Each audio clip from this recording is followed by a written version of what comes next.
This session may be very shocking to many of you because we do not have in the modern world and the postmodern world the concept of transcendence. And so we do not have the concept of transcendent sexuality, masculine and feminine. And in the modern world, we have reduced our sexuality to simply biological functions. And in the postmodern world, we are destroying even the concept of biological functions for gender identity. And all of this is rooted in the fact that we no longer have a concept of transcendent reality and the transcendence of sexuality. Elizabeth Elliot, in her book, Let Me Be a Woman, said this: "In order to learn what it means to be a woman, we must start with the one who made her." There is a designer in the universe, and God has designed us. He has designed us in a pattern. Masculinity and femininity are, we might say, the architectural pattern for the biology of male and female. There is a pattern behind our physical bodies. There is a design. We have been made for a purpose. And in order to understand that purpose, we need to understand the designer and his intentions. Jordan Peterson is a Canadian psychologist. And in a debate recently, he made the very provocative statement: "Two reasons men and women differ," he said. "One is cultural and the other is biological. If you minimize the cultural differences by giving women real freedom of choice to choose what they want, you maximize the biological differences." In other words, if women have freedom to choose, most women choose to honor their biology, their being female, their maternal nature. He continues, "Gender differences maximize as egalitarian policies are developed. Freedom of choice is one of the most solidly grounded findings ever produced by social scientists." So instead of moving women to become more and more like men, if they have a choice, most women choose to be, more women choose to be female and feminine than to become like men. God has revealed himself through what he has made, and we have seen this in Romans 1:19 through 20, that God has manifested himself in them, and that we are made in the image of God. And he has manifested himself in the rest of creation so we can learn that God exists and something of his nature simply by examining the creation. Jacques Monod was a French biologist, and in 1965 he received the Nobel Prize for Medicine. He was the director of the Pasteur Institute in Paris, and he was doing some of the initial research in DNA. And this is why he was so honored, because of the research he was doing in DNA. And he said this in his book, Chance and Necessity. This book is an old book now, but it was a classic in its day. And he says in this, one of the fundamental characteristics common to all living beings without exception, that of being objects endowed with a purpose or project, which at the same time they exhibit in their structure and carry out through their performance. He calls this telonomy. It is the purpose, the ultimate purpose for a thing. And he's saying we can look at any living thing and look at its structure and its performance, what it does, and we see those things. As we look at those things, we find there is design.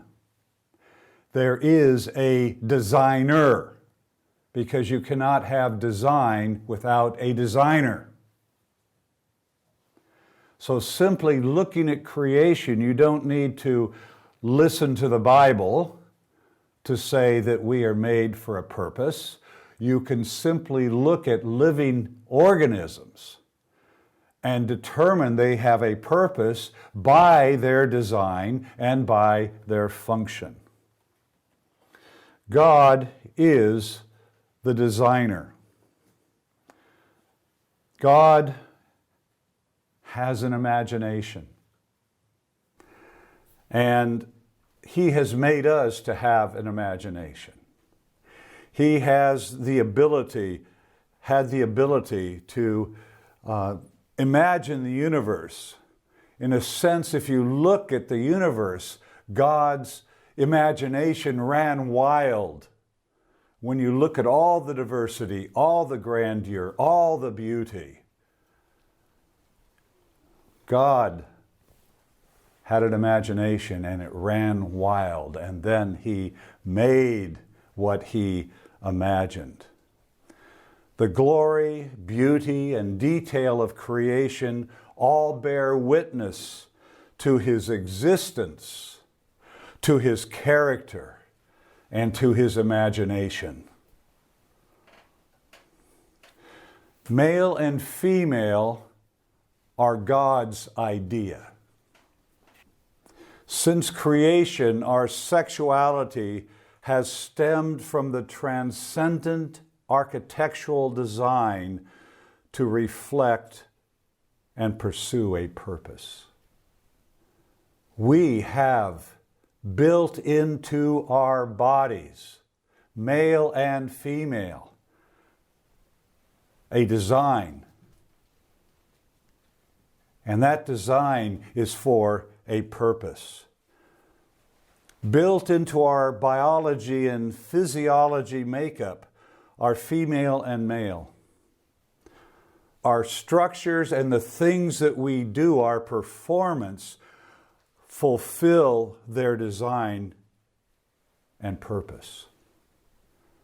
In a postmodern world, in a modern world, we deny the designer, and so we do not consider the transcendent design, and we even ignore our biology. In other words, in the modern and postmodern world, we often live against who we really are because of our denial of God, because of our rebellion against God. We go against our very nature.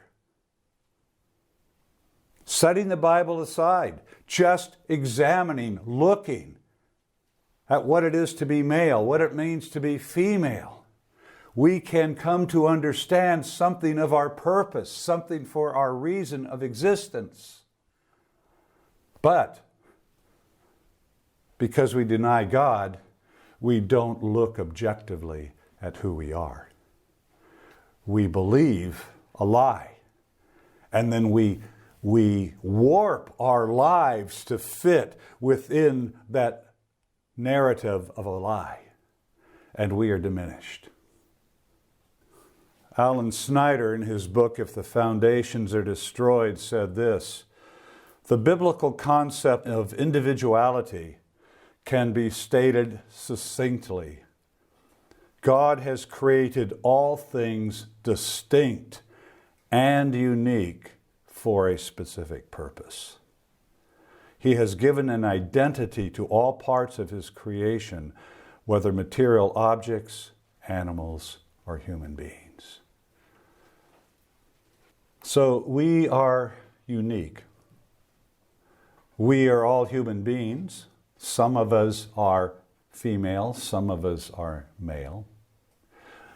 And beyond that distinction, everything about our lives establishes a unique identity.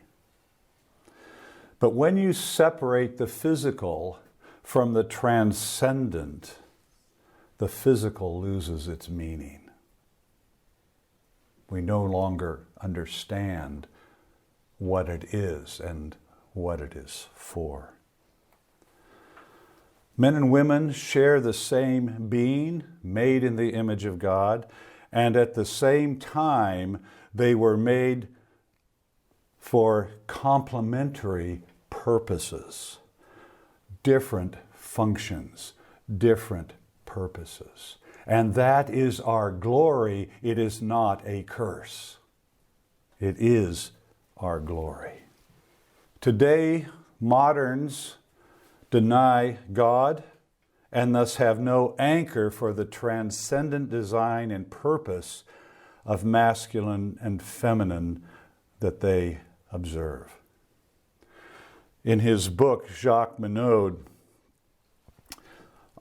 recognizes the objective nature of created things, but he has denied God, and so he comes up and says we have a profound epistemological contradiction. This is what he said: objectivity, the objectivity of science, looking at what God has made, but there is no God, so there's no designer, but looking at it objectively, objectivity nevertheless obliges us to recognize the telenomic character of living organisms, to admit that in their structure and performance they act projectively, realizing and pursuing a purpose. Here, therefore, at least in appearance, lies a profound epistemological contradiction. How can we see design everywhere where we see life when we know there is no designer? That is a profound epistemological contradiction. But it's exactly what we should expect, because Paul says God has revealed himself through the things that he has made. As you look at what he's made, you will see the design, and in the design you will begin to understand the purpose. And you'll begin to know that God exists. There is a designer that exists. And Paul says at this point we can bow and say, thank you, God, I want to know you. But for people who begin with atheistic assumptions, you can't go there. So you see the evidence everywhere. But you have to conclude there is a profound epistemological contradiction, because we know there is no designer. This is an absurdity, but it's the power of a lie.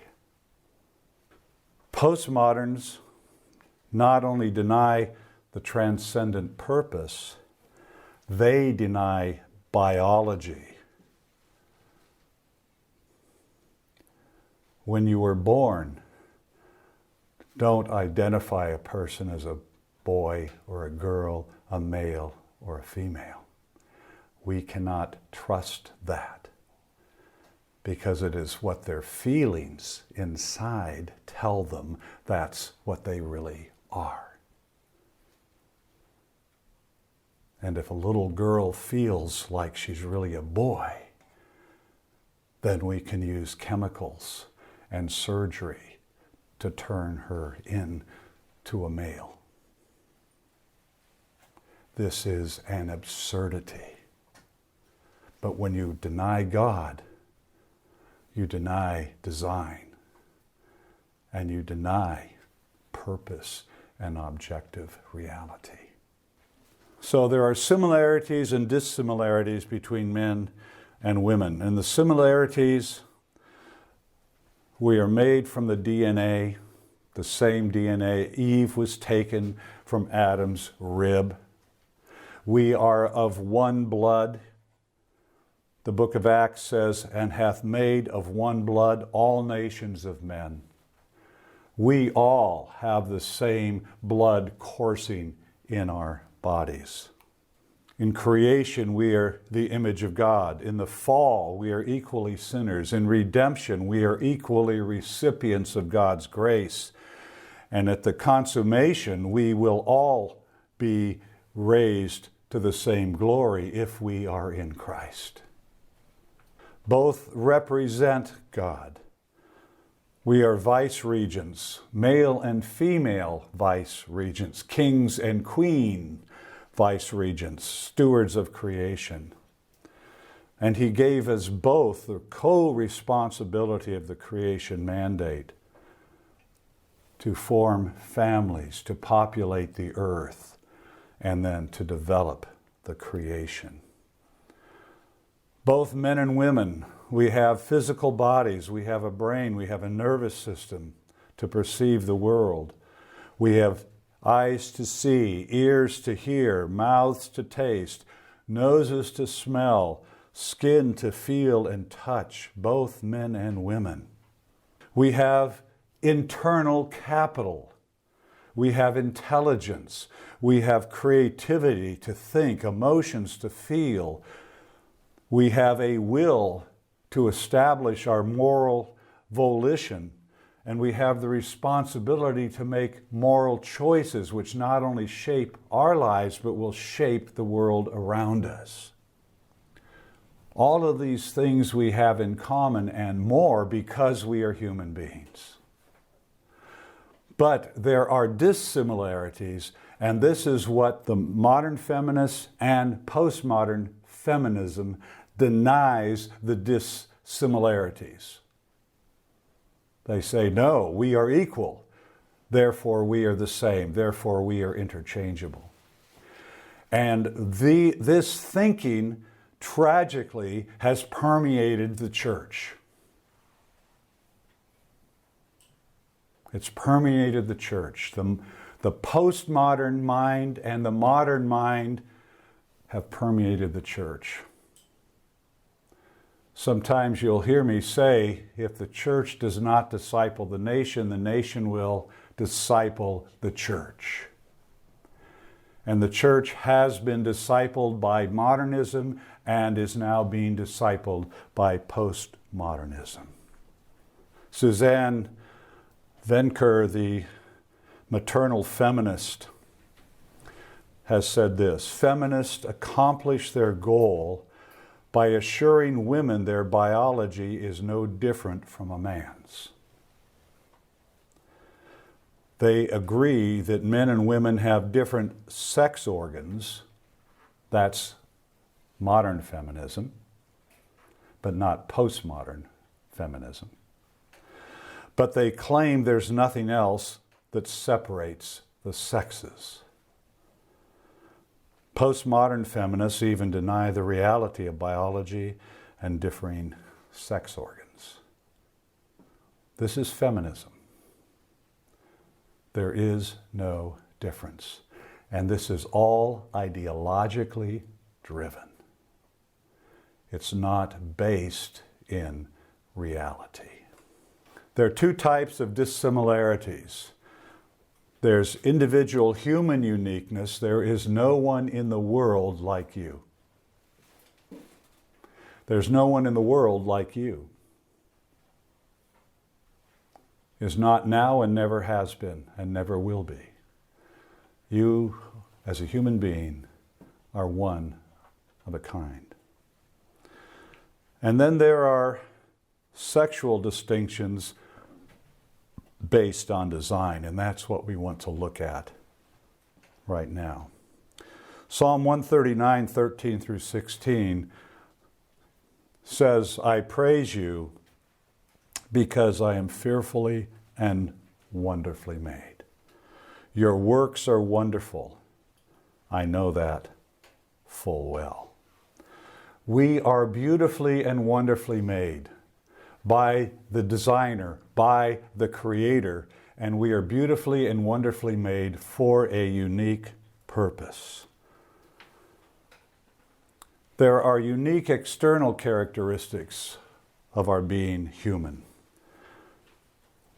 We have different body builds, different heights, weights, skin, different complexions, different color, hair, texture, color, eyes, the shape and the color of our eyes, noses, the shape of our noses, the length of our noses, gender, male or female, voice, fingerprints, DNA, gestures and mannerisms.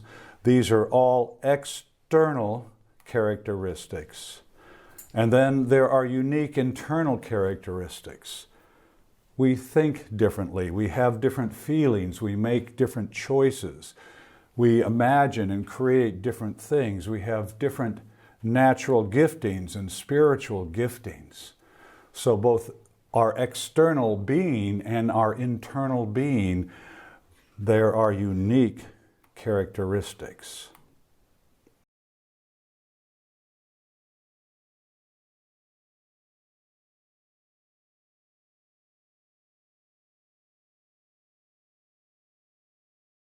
Professor of biology from MIT, Dr. David Page, has said this: we can all recite the mantra that we are 99% identical.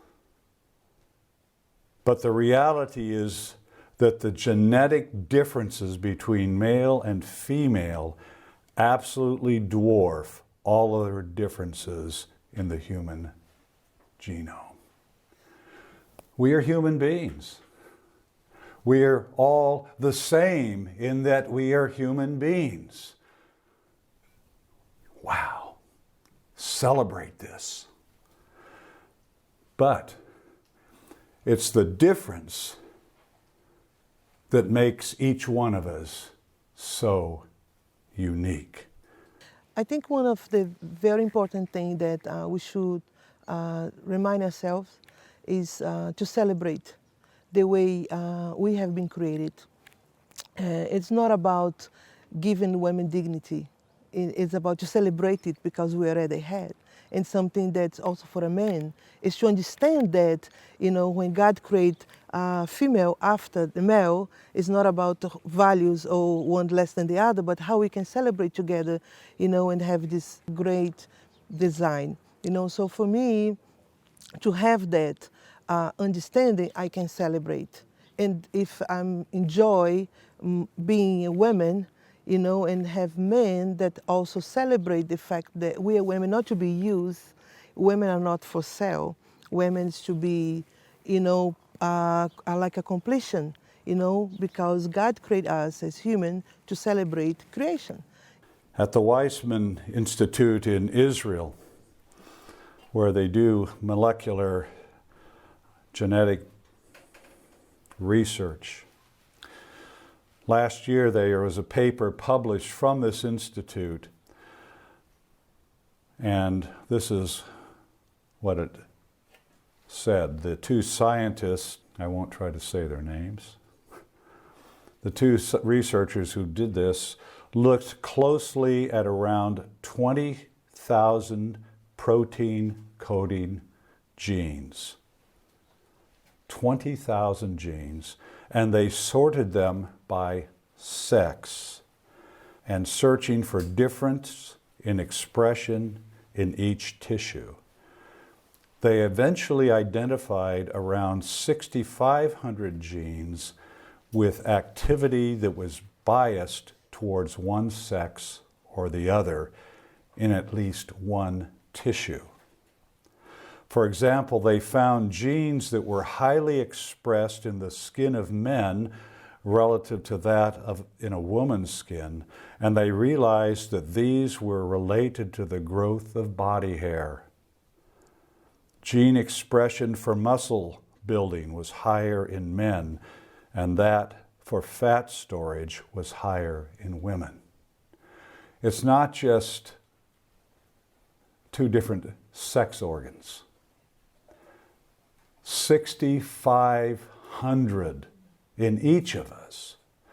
There are 6,500 human genes that identify you as male or female. So it's not just the external sex organs.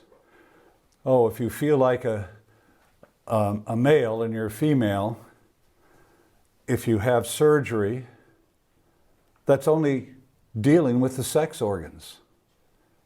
6,500 gene markers in your body declare female or declare male. This is the reality. You have hormone differences. You have the testosterone in men and estrogen in women. And simply giving women injections of testosterone, it may grow hair on their face, but it does not make them male.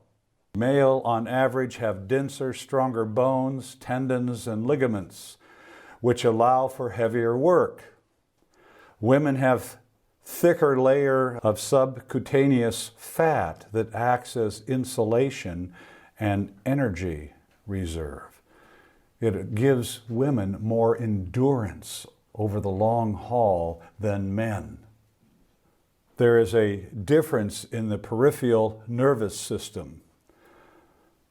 Women, on average, have a more acute sense of touch. Females likewise have a more acute sense of hearing, smell, and taste. I remember when we had children, at night, if one of them was crying, I didn't hear it. My wife would hear it. I wouldn't hear it. And after she'd get up 3 or 4 times because the baby was crying, finally she'd punch me. And she said, "Don't you hear the baby crying? It's your turn." No, I didn't. Why? Because we are built differently. We are built differently. The woman has a more acute sense of hearing, smell, and taste. It has been argued that females are generally more perceptive and aware of context. Such a system would give women an advantage in childcare and social interaction. This is in the design. And we can deny it, but when we deny it, we deny who we are and we work against our own nature. So the way our eyes, our ears, all of these things are different in men and women. Not the physical thing, but the nervous system that runs these things. Then you have a mother's nature to nurture. I love this picture. Look at the baby's eyes and look at the mother's eyes. Oxytocin is the biological manifestation of nurturing. The more a mother engages with her baby, the more oxytocin she produces.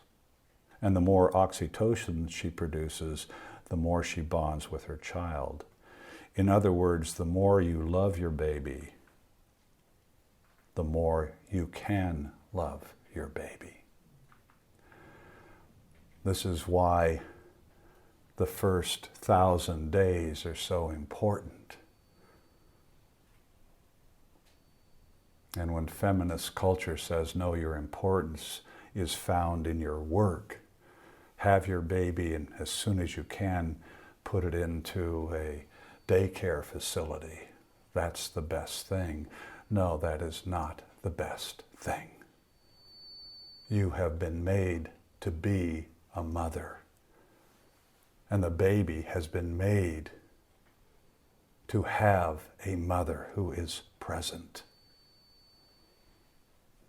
But even those words are so strange in our culture today. They are offensive in our culture today. But there is a design reason. And that design is fundamental, it's transcendent, and it is built into our biology.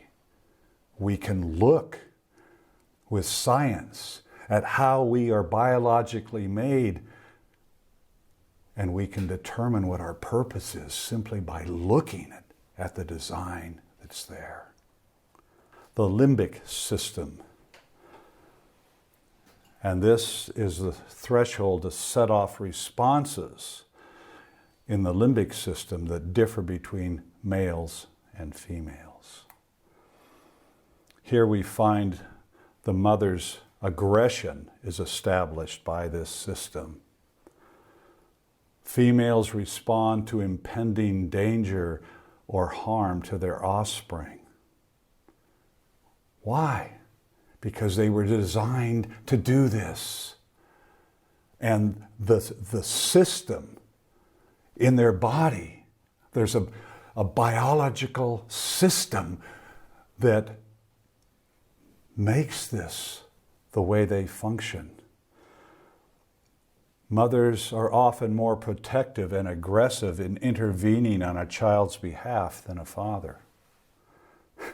And I can say this from experience in life with my wife and my children. You know, maybe there's a danger, and Marilyn would see it like that, and she'd be on it. And she'd look at me sitting over in the chair. Didn't you see that? Why? Not because I don't care, but she is wired differently than I am wired. There's two ways of knowing, and this is really offensive in modern culture. There's intuition and reason. There's art and science. And both of these are founded in God Himself. And both forms, intuition and reason, are needed to fully represent the image of God. And there is the corresponding biology for this. White matter and gray matter. Women have more white matter in their brains. Men have more gray matter. Is one better than the other? No, they're simply different. And that's a good thing, not a bad thing. But when maleness is the important thing, then that difference is manifested. Oh, well. No, white matter is used for networking. Acts as a processing center. Women are able to integrate things and assimilate more information than men. Women have 10 times more white matter than men. This is a good thing. Men have more gray matter, and this is used for information processing. Men don't network and assimilate as well as women do. Rational processing in math and science comes easier for men. Does it mean women cannot do math and science? No. But you have you have gray matter and white matter, and those are good things. Men have 6.5 times more gray matter than women. So when you hear this postmodern world say, we are identical, we are interchangeable, this is hogwash. It's not just our external sex organs that we can imagine having a different sex organ and do surgery and chemicals to change those things, and now I'm not a man, I'm a woman. No. It goes down to the genetic level. Peterson says, psychologically, men are more interested in things. Women are more interested in people. Is this an absolute where men aren't interested in people or women are not interested in things? No. But it is a general propensity, and we need to celebrate that. Write your signature on the universe. There's no one like you. God is saying, be who I have made you to be, and write your signature on the universe. The distinctions manifested in the fundamental principles of individuality are glorious in that they establish the absolute uniqueness of each individual for the one-of-its-kind role to be played in the unfolding of God's eternal purpose. There is no one like you. And thank God for you. And you have been made, designed by God for a unique purpose. Don't believe the modern and postmodern lies.